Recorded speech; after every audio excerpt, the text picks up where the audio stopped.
Hello everyone, welcome to अश्वामेघ विद्यालय। My self फिरदौस शेख। मित्रों, आजना video में આપણે સ્ટાન્ડર્ડ 7th ની એક્ટિવિટી 7 વિશે અભ્યાસ કરીશું। તો ચાલો સ્ટાર્ટ કરીએ। રીડ ધ પ્રોસેસ રીડ કરીશું। મટીરિયલ્સ એટલે કે સામગ્રી। આ પ્રોસેસ માટે આપણને જે સામગ્રી જોઈએ તે આપણે અહીં વન બાય વન રીડ કરીએ કે આપણને શું જોઈએ। तो मित्रों, सौथी पहला जो हाफ कट प्लास्टिक जार एटले के अर्धी कापेली प्लास्टिकनी बणी, 2 स्क्रू, 2 खीलियो, कॉपर वायर, तांबाना वायर, 2 टेस्ट ट्यूब्स। हवे 2 टेस्ट ट्यूब जोईए, ड्राय बेटरी सेल अथवा तो 6 वोल्ट बेटरी सेल अथवा 6 वोल्टनी बेटरी जोईए अने सल्फ्यूरिक एसिड अहींया आपणे आ प्रोसेस माटे जोईए। त्यारबाद प्रोसीजर। तो प्रोसीजर एटले के पद्धति शुं छे? तो take a plastic jar half cut as show in the figure. हवे चित्र में आपेल आ टाइपनी प्लास्टिकनी बरणी लेवानी छे अने तेने बरણીना बरणी लई मेक 2 होल्स एट ध बॉटम। बरણીना अर्धी कापेली बरણીना तळियामां शुं करवाना छे? तो 2 होल्स एटले के 2 काणा करवाना छे। फिट ध होल्स विथ ध स्क्रू अने आ काणामां खीलियो बराबर बेसाड़ी देव। Remember there should not be any water leakage. अने ए रीते बेसाड़वानी छे के लीकेज थाय नहीं, एवी रीते आपणे स्क्रू बेसाड़वाना छे। त्यारबाद जॉइन ध outer ends of the screw with a battery or a dry cell। हवे खीलियोना बहारना छेड़ा बेटरी अथवा सेल साथे जोड़ो। आ शुं बनशे? तो धीस इज अवर वोल्टामीटर। आ आपणुं बनशे वोल्टमीटर। ओके, आ रीते आपणे एने बनाववानुं छे। त्यारबाद now fill half of the voltmeter with pure water. हवे अर्धुं वोल्टमीटर ચોખ્ખા પાણીથી ભરો। આ રીતે ચોખ્ખા પાણીથી વોલ્ટમીટર ભરવાનું છે। ત્યારબાદ add 4 or 5 drop of sulfuric acid। અને ત્યારબાદ આપણે શું નાખવાનું છે? તો સલ્ફ્યુરિક એસિડના 4 થી 5 ટીપા નાખો। ત્યારબાદ the water will become a good conductor। પાણી વીજળીનું સારું વાહક બની જશે। તો આ રીતે પ્રોસેસ છે જેમાં O2 દેખાય છે આ સ્પેસની અંદર અને H2 આપણને આ અહીં જોવા મળે છે। ઓકે, તો આ છે પ્રોસેસ આપણી जे सल्फ्यूरिक एसिड अने बेटरी अने प्लास्टिकनी बॉटल यूज करीने आपणे कॉपरना वायर पण अहीं यूज कर्या अने आ प्रोसेस आपणे आ चित्रनी अंदर देखाय छे।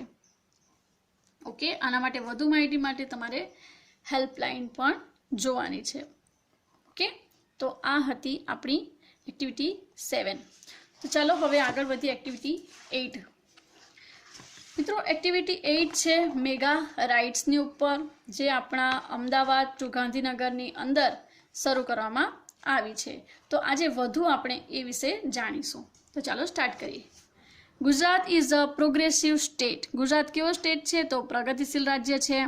Ahmedabad is the largest city and centre of business in the Gujarat. अने अमदावाद जे छे गुजरात में सौथी मोटुं शहेर छे अने वेपारनुं केंद्र छे। सेंटर ऑफ बिजनेस एटले के वेपारनुं केंद्र छे। About 50,000 people every day travel between these two capital, old and new।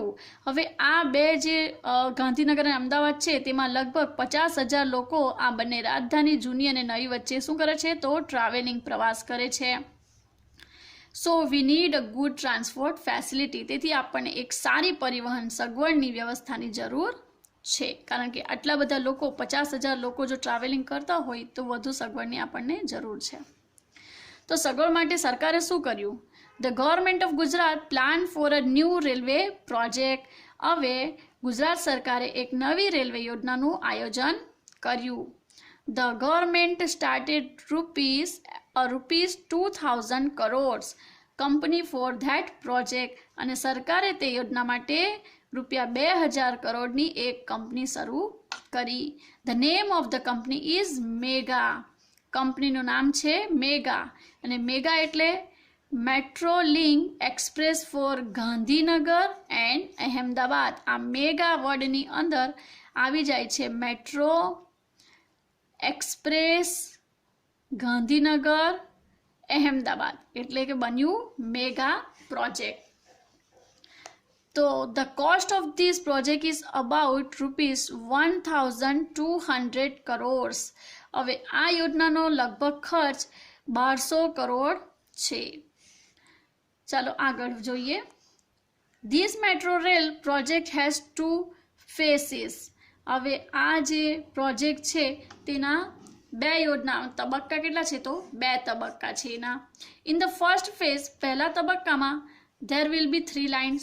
3 line આવશે. કઈ 3 લાઇન તો નોર્થ સાઉથ કોરિડોર એટલે કે ઉત્તર દક્ષિણ કોરિડોર એટલે કે રસ્તો. ત્યારબાદ આવશે ઈસ્ટ વેસ્ટ કોરિડોર એટલે કે પૂર્વ પશ્ચિમ કોરિડોર અને ત્યારબાદ અંડરગ્રાઉન્ડ કોરિડોર એટલે કે અંડરગ્રાઉન્ડ એટલે કે ભૂગર્ભ corridor. The total length of all 3 lines will be 76 kilometre અને 3 લાઇન કુલ લંબાઈ 76 કિલોમીટર છે. તો આગળ વધીએ. The north south corridor will connect Ashram road to Gandhinagar. હવે નોર્થ સાઉથ કોરિડોર કોને જોડશે તો આશ્રમ રોડને ગાંધીનગર સાથે જોડશે. This corridor will be 32.65 MTS long. હવે આ કોરિડોર 32.65 કિલોમીટર લાંબો હશે. It will start from APMC વાસના on National Highway 8A અને તે નેશનલ હાઈવે 8A પર વાસનાના APMC થી શરૂ થશે. It will pass through Vasna, Paldi, VS hospital and town hall. અને તે ક્યાંથી પાસ થશે તો તે વાસણા, પાલડી, VS હોસ્પિટલ અને ટાઉન હોલથી પસાર થશે. ત્યારબાદ આગળ જુઓ. This line will cross the east-west corridor at income tax junction. હવે બીજી લાઇન તો આ લાઇન ઇન્કમ ટેક્સ જંકશન પર પૂર્વ પશ્ચિમ કોરિડોરને મળશે. It will turn a little left near Koba Circle and will run toward Gandhinagar. હવે તે ક્યાંથી જશે તો Koba સર્કલથી turn a little near the Koba Circle થી થોડી ડાબી તરફ વળી ગાંધીનગર તરફ જશે. There are 2 more junction on this line અને આ લાઇન પર બીજા 2 જંકશન છે કયા તો ઇન્ફોસિટી અને gift city. There will be 31 station on this corridor અને આ કોરિડોર પર કેટલા સ્ટેશન હશે તો 31 સ્ટેશન હશે. ઓકે. ત્યારબાદ આગળ જુઓ. Now let us go on the east west corridor. હવે કઈ તરફ આપણે આગળ વધીએ તો આપણે પૂર્વ પશ્ચિમ કોરિડોર પર જઈએ. It will start from Kalupur અને તે કાલુપુરથી શરૂ થશે. ક્યાંથી સ્ટાર્ટ થશે તો કાલુપુરથી શરૂ થશે. ઈસ્ટ વેસ્ટ કોરિડોર કાલુપુરથી શરૂ થશે. It will run through the main areas of Ahmedabad અને તે અમદાવાદના મુખ્ય વિસ્તારોમાંથી પસાર થશે. મેઇન એરિયા ઓફ અહેમદાબાદ એટલે કે અહેમદાબાદના મુખ્ય એરિયાઓમાંથી પસાર થશે. Then the line will turn south toward IT circle અને પછી આ લાઈન જે છે તે IT સર્કલ તરફ દક્ષિણમાં વળશે. સાઉથ ટાવર્ડ એટલે કે દક્ષિણમાં વળશે. It will go toward commerce crossing અને તે ક્યાંથી જશે તો તે કોમર્સ ક્રોસિંગ તરફ જશે. ત્યારબાદ છે Thaltej crossing will be the last station of this route અને ત્યારબાદ આ રૂટનું છેલ્લું સ્ટેશન થાલતેજ એટલે કે થાલતેજ સ્ટેશન હશે. તેનું લાસ્ટ સ્ટેશન કયું તો થાલતેજ સ્ટેશન હશે. It will be the terminus on east west corridor અને તે પૂર્વ પશ્ચિમ કોરિડોરનું ટર્મિનસ હશે. Total length of this line will be 10.90 kms. It will connect the eastern and western Ahmedabad. હવે આપણે જોઈએ કે તે આ લાઇનની કુલ લંબાઈ 10.90 કિલોમીટર હશે અને તે પૂર્વ અને પશ્ચિમ અમદાવાદને જોડશે. પૂર્વ અને પશ્ચિમ અમદાવાદને જોડશે. ત્યારબાદ આપણે આગળ જોઈએ. Most of the metro route will be on pillars and over bridges. હવે આ મોટા ભાગની જે મેટ્રો રૂટ છે તે શું હશે? તો પિલ્લર અને બ્રિજીસ ઉપર હશે. This will be called elevated route અને તે રોડ શું ગણાશે? તો elevated road ગણાશે. The travelers will enjoy the beautiful scene in the town. અને જ્યારે આ ટ્રેનમાં લોકો બેસશે ત્યારે બ્રિજ ઉપરથી પસાર થતા તેમને ખૂબ જ બ્યુટીફુલ સીન નીચે સિટીના જોવા મળશે. It will be a lovely view to see metro trains running on elevated track. અને આ જે elevated track છે તેની ઉપર જ્યારે લોકો બેસીને ત્યાંથી પસાર થશે તો મેટ્રો ટ્રેનનું રનિંગ આ ઇલેવેટેડ ટ્રેક ઉપરથી જોવામાં ખૂબ જ સુંદર દેખાશે. ઓકે, ત્યારબાદ આપણે પાછળ જોઈએ. આપણને અહીં ટ્રેનનો રૂટ, મેગા ટ્રેનનો જે પ્રોજેક્ટ છે તેનો અહીં મેપ જો બતાવવામાં આવ્યું છે, જેમાં APMC વાસના રોડ દેખાય છે આપણને. ત્યારબાદ મહાત્મા ગાંધી મંદિર દેખાય છે, રિવર દેખાય છે. ત્યારબાદ metro rail on elevated track, તો આ પ્રકારના ટ્રેક ઉપર એ રન કરશે. Regular train on a track અને metro train on a elevated track, તો આ પ્રકારનું ટ્રેક હશે. ત્યારબાદ અંડરગ્રાઉન્ડ મેટ્રો, તો આ રીતે અંડરગ્રાઉન્ડમાં આપણને આ ટ્રેન જોવા મળે છે, ભૂગર્ભમાં આ ટ્રેન દોડશે. તો આગળ જોઈએ. You will be able to travel without tickets in this metro rail. અને આ મેટ્રો રેલમાં તમે ટિકિટ વિના પ્રવાસ કરી શકશો. You can use a smart card facility. તમે સ્માર્ટ કાર્ડ વાપરી શકો. You can enter a station with your smart card. અને તમે સ્માર્ટ કાર્ડનો ઉપયોગ કરી સ્ટેશનમાં પ્રવેશી શકો. You swipe the smart card at your exit station. હવે અંદર જવા માટે સ્માર્ટ કાર્ડનો ઉપયોગ કરી શકો અને સ્માર્ટ કાર્ડનો ઉપયોગ કરી સ્ટેશનમાં પ્રવેશ કરી ત્યારબાદ બહાર નીકળવું હોય તો પણ તમે સ્માર્ટ કાર્ડ સ્વાઇપ કરશો.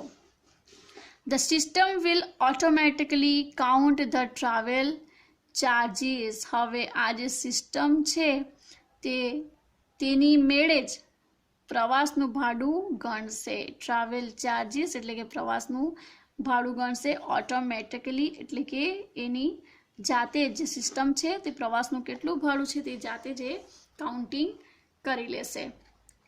The trains will run without drivers. અને ટ્રેન ડ્રાઈવર વિના જ દોડશે. આ ટ્રેનની અંદર ડ્રાઈવર હશે નહીં. તે ટ્રેન જે છે મેટ્રો તે ડ્રાઈવર વિના જ દોડશે. બટ યુ નીડ નોટ વરી. પણ તમારે ચિંતા કરવાની જરૂર નથી, કારણ કે તમે તો ટેન્શન આવી ગયું હશે કે ટ્રેન ડ્રાઈવર વિના કઈ રીતે, કેમ કે અત્યાર સુધી આપણે જેટલી ટ્રેન જોઈ, બસ જોઈ, રિક્ષા, બધી જ વસ્તુ વેહિકલ્સ આપણે જોયા છે, એરોપ્લેન ઓલ્સો, તે પણ એના પાયલટથી જ ઉડે છે. પાયલટ ઉડાડે છે એટલે પ્લેન ઉડે છે, બરાબર. આપણે અત્યાર સુધી આવું જ જોયું. પરંતુ આ ટ્રેન જે છે તે ડ્રાઈવર વિના ચાલશે. તો કઈ રીતે ડ્રાઈવર વિના કઈ રીતે શક્ય છે તે આપણે આગળ જોઈએ. But you will need not worry. Technology will take care of your safety. Technology તમારી સુરક્ષાની જવાબદારી લેશે.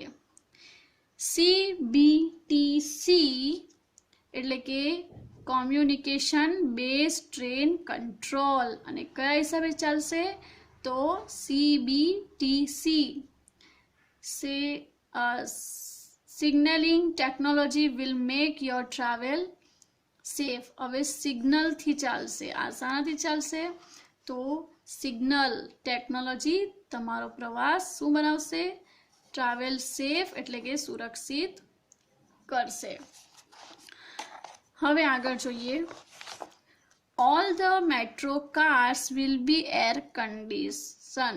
હવે જેટલા બી કાર્સ છે એટલે કે જેટલા અંદર હશે ડબ્બા, કાર્સ એટલે કે ડબ્બા, બધી જ મેટ્રો ટ્રેનના ડબ્બા કેવા હશે તો એર કન્ડિશનર વાળા. કન્ડિશન કેવી હશે તો એર કન્ડિશન વાતાનુકૂલિત. The train will travel at the maximum speed of 110 km/h. અને આ ટ્રેનની સ્પીડ કેટલી હશે તો અધિકતમ કલાકની 110 કિમીની ઝડપે શું કરશે રન કરશે એટલે કે દોડશે. એટલે કે 1 કલાકમાં તે 110 કિલોમીટરનો પ્રવાસ કરશે. So ready for the ride. So પ્રવાસ માટે તમે તૈયાર છો? ઓકે, તમે આ મેટ્રો ટ્રેનમાં બેસવા તૈયાર છો? You answer in yes or no. Okay, તો ખૂબ જ સરસ આપણા ગુજરાત સરકારે આ મેટ્રો ટ્રેનનું આયોજન કર્યું છે, વિચાર્યું છે અને તે ખૂબ જ સરસ છે. આનાથી આ પ્રકારની મેગા ટ્રેનથી પ્રવાસીઓને ખૂબ જ લાભ થશે. મિત્રો, આ હતી આપણી મેગા. હવે એના બેઝ પર આપણે નેક્સ્ટ વિડીયોમાં એના question answer, fill in the blanks કરીશું. Okay, so bye bye, take care, thank you.